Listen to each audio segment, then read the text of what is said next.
क्या होगा अगर सूरज अचानक से गायब हो जाए? एक घंटे के लिए, एक दिन के लिए, एक महीने के लिए या फिर एक साल तक अगर गायब रहे तो क्या होगा? ये काल्पनिक तो जरूर है, पर अगर किसी भी तरह ये असल में हुआ तो क्या होगा? उस अद्भुत चीज को आप अभी देखने वाले हो। चलिए देखते हैं और चलते हैं इस अमेजिंग घटना के अंदर जो आपके रोंगटे खड़े कर देगी। चंद्रमा के साइज का एक बड़ा स्पेसशिप सौर मंडल के अंदर आ चुका है। धरती के लोग इस बात से बेखबर है। ये स्पेसशिप है एक दूर के तारामंडल में रहने वाले एलियंस का, जो कि सूरज को लेने आए हैं। वो डायसन स्फीयर नाम का एक एडवांस्ड मशीन ले आए हैं, जिसकी मदद से वो सूरज को अंदर डालकर अपने सौर मंडल में ले जा रहे हैं। सूरज ही वो चीज है जो अपनी गुरुत्वाकर्षण बल की मदद से धरती को अपने चारों तरफ घुमाता रहता है। पर अब जैसे ही उन्होंने सूरज को अपने जगह से हटाया, वैसे ही सौर मंडल के सारे ग्रह जैसे मंगल, बुध, धरती, बृहस्पति, ये सब ग्रह अपने जगह से हिलकर अलग अलग हो गए हैं और अब अंतरिक्ष में दूर इधर उधर घूम रहे हैं। और अंतरिक्ष में धरती बिना किसी कंट्रोल के अब तैरने लगी है। अब कोई सूरज नहीं है जो उसे कंट्रोल में रख के एक सिस्टम में रख पाए। धरती के एक साइड दिन का समय चल रहा है और अभी भी सब कुछ नॉर्मल दिख रहा है और आसमान में सूरज सही सलामत दिख रहा है। इधर धरती पर किसी को नहीं पता कि सौर मंडल के सबसे इम्पोर्टेंट एलिमेंट को किसी ने चुरा लिया है। ये इसलिए क्योंकि सूरज की लाइट को धरती पर पहुंचने में करीब 8 मिनट 20 सेकंड लगते हैं। उधर एलियंस अंतरिक्ष में सूरज को ले जा चुके हैं, पर धरती पर इसका प्रभाव ठीक 8 मिनट 20 सेकंड बाद होगा। 8 मिनट 20 सेकंड बीत चुके हैं। धरती पर अचानक से अंधेरा छा गया। अचानक से 1 सेकंड के अंदर रात हो गई और आसमान के सारे तारे अब साफ साफ दिखने लगे हैं, क्योंकि सूरज का कोई लाइट नहीं बचा जो तारों को ढक पाए। चांद और बाकी ग्रहें भी दिखाई देना बंद हो चुकी है, क्योंकि जैसा कि आपको पता होगा चांद का अपना कोई लाइट नहीं है। सूरज का लाइट जब उस पर पड़ता है तभी हमें वो दिखता है, पर क्योंकि अब सूरज गायब हो चुका है इसलिए चांद भी नहीं दिख रहा। इस घटना का असर सबसे भयानक तरीके से पेड़ पौधों पर पड़ा है। सूरज की लाइट की हेल्प से पेड़ पौधे जिंदा रहते थे। एक प्रोसेस चलता था जिसे फोटोसिंथेसिस कहते हैं, पर जैसे ही सूरज गायब हुआ अब लाइट नहीं है, इसलिए पेड़ पौधे ऑक्सीजन नहीं प्रोड्यूस कर पा रहे हैं। अब 1 घंटे बीत चुके हैं। आधी दुनिया को समझ नहीं आ रहा कि आखिर ये हुआ क्या। जहाँ रात था वहाँ भी खबर पहुँच चुकी है कि धरती के दिन वाले साइड में भी रात हो चुकी है। पूरी दुनिया इस घटना से हैरान है। टेम्परेचर धीरे धीरे गिरने लगा है। धरती धीरे धीरे ठंडी होनी शुरू हो गई है, पर धरती के अंदर का जो कोर है उसके चलते धरती अभी भी अच्छी खासी गर्म है और ज्यादा फर्क नहीं पड़ा है। अब 24 घंटे बीत चुके हैं। सब कोई सूर्योदय की उम्मीद कर रहा है, पर सुबह के 8 बज गए पर अभी तक कोई सूरज नहीं निकला। गवर्नमेंट भी कुछ नहीं कर पा रही, क्योंकि ये घटना इंसानों के हाथ में नहीं है। अब तापमान 8 डिग्री सेल्सियस तक नीचे गिर गया है। कुछ पेड़ पौधे और जानवर अचानक से बदलते इस मौसम के चलते कमजोर होना शुरू हो गए। सारा सिस्टम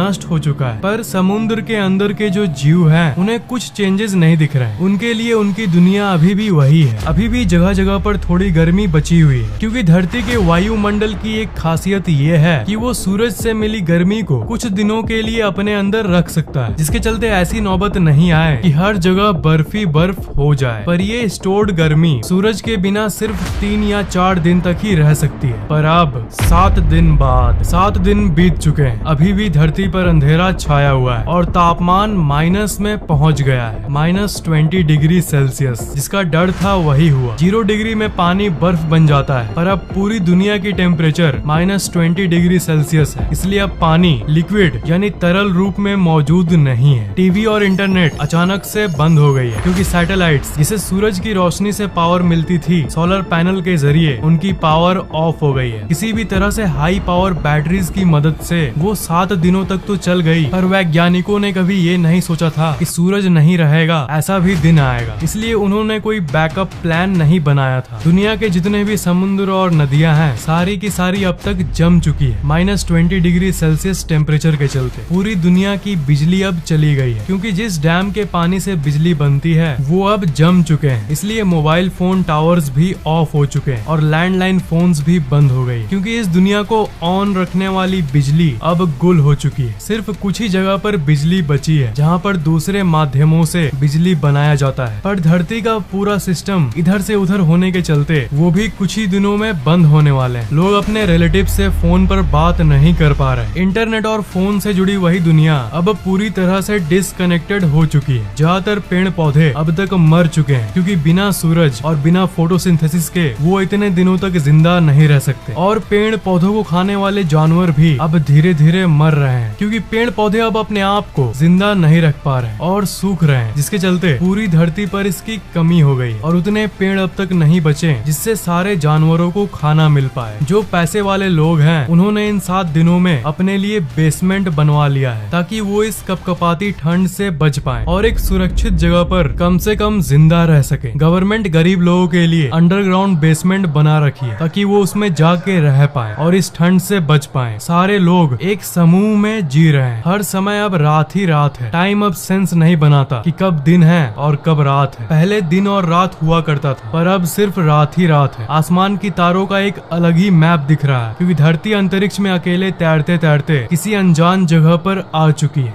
1 महीने बाद धरती ठंडी और ठंडी होते जा रही है। तापमान करीब -40 डिग्री सेल्सियस पहुंच चुका है और अब अंतरिक्ष से धरती कुछ ऐसा दिख रहा है। जमी हुई धरती जो कपकपा रही है। ऑलमोस्ट पूरी धरती अब बर्फ से ढक चुकी है। धरती के लगभग सारे पेड़ पौधे मर चुके हैं। उनको छोड़कर जिन पेड़ पौधों को ठंडे जगहों में पहले से रहने की आदत थी। धरती के ज्यादातर जानवर अब मर चुके हैं। समुद्र के अंदर की जीव की बात करें तो समुद्र जमने के चलते वो भी अब तक मर चुके हैं। क्योंकि सारे पेड़ पौधे खत्म हो चुके हैं इसलिए CO2 यानी कार्बन डाइऑक्साइड की मात्रा हवा में अब 1 महीने बाद इतनी हो चुकी है कि हर एक सांस अब सिगरेट के धुएं जितनी खतरनाक हो चुकी है। जब पेड़ पौधे जीवित थे तब वो हवा को साफ रखते थे पर अब हवा को साफ रखने के लिए कोई नहीं रहा। एक और जगह है जहाँ पर समुद्री जीव अभी भी बचे हुए हैं, जहाँ पर हीट ज्यादा है। जैसे वो नदियाँ जो कि किसी ज्वालामुखी के आसपास है। वो नदियाँ अभी तक तरल रूप में है इसलिए उसमें अभी 1 महीने बाद भी कुछ जीवन बचा हुआ है। 1 साल बाद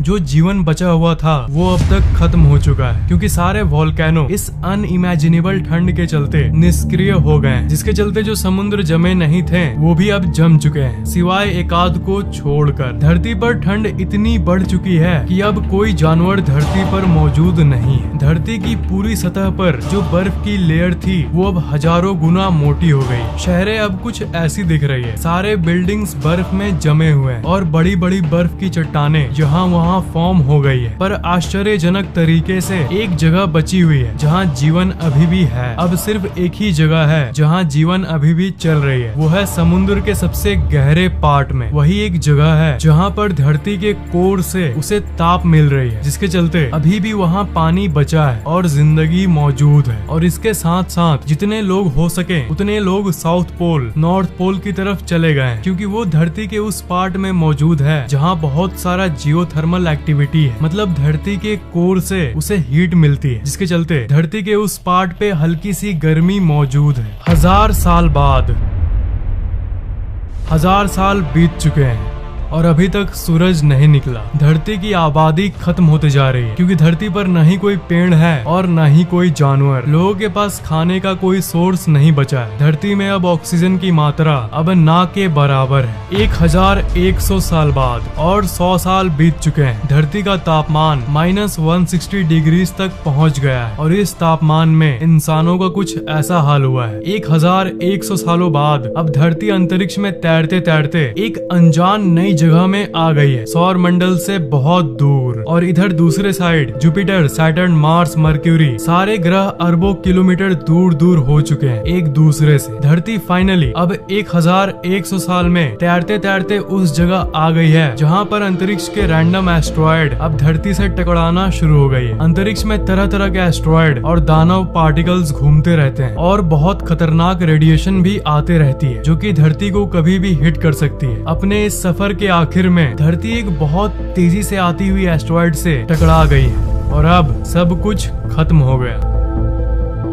और अगर ये नहीं भी हुआ तो धरती अरबों साल तक ऐसे ही घूमती रहेगी और इस बात की भी चांसेस हैं कि कोई ब्लैक होल धरती को अपने तरफ खींच ले। पर दुखी होने की जरूरत नहीं है दोस्त, ये सिर्फ एक हाइपोथेसिस यानी एक कल्पना है। असल में धरती हमेशा सूरज से बंधी हुई होगी, पर इससे हमें ये जानने को मिलता है कि सूरज हमारे लिए कितना जरूरी है और सूरज ही वो वजह है जिसके चलते धरती पर जिंदगी संभव हो पाया है। सूरज के बिना धरती कुछ नहीं, इसलिए इसे भगवान का दर्जा दिया जाता है। इस कहानी में एक साइंस को मैं क्लियर करना चाहूंगा। जो मैंने शुरू में बोला कि सूरज जाने के बाद भी 8 मिनट तक लोगों को आसमान में सूरज सही सलामत दिखेगा, पर ये भला कैसे? असल में लाइट को ट्रेवल करने में समय लगता है। अगर मंगल ग्रह पर आपका कोई दोस्त है और वो वहाँ से आपको हाय करता है तो आपको धरती पर वो 3 मिनट बाद दिखेगा। मतलब अगर रात को दूरबीन से अगर आप मंगल ग्रह को लाइव देखो तो असल में वो लाइव नहीं है, असल में 3 मिनट की पहले की चीज आप देख रहे हो। एक और इंटरेस्टिंग एग्जांपल ये है, मान लो यहाँ से 66 लाख प्रकाश वर्ष दूर का एक प्लेनेट है जिसमें इंसान जैसे एडवांस्ड जीव रहते हैं। तो अगर एक बहुत ही पावरफुल टेलीस्कोप से धरती को वो लोग देखेंगे तो वो एक्चुअली में डायनासोर्स को देखेंगे, क्योंकि उस ग्रह से धरती तक लाइट को पहुंचने में 66 लाख साल लगते हैं। इसलिए अभी अगर रियल टाइम में भी वो धरती को देखें तो वो असल में डायनासोर्स को देखेंगे, पर यहाँ पर तो हम इंसान जी रहे हैं। और इस चीज को देखते हुए और एक अमेजिंग फैक्ट ये निकलता है कि रात को जो आसमान में आप इतने सारे तारे देखते हो वो असल में वहाँ नहीं है, वो कब के मर चुके हैं, वो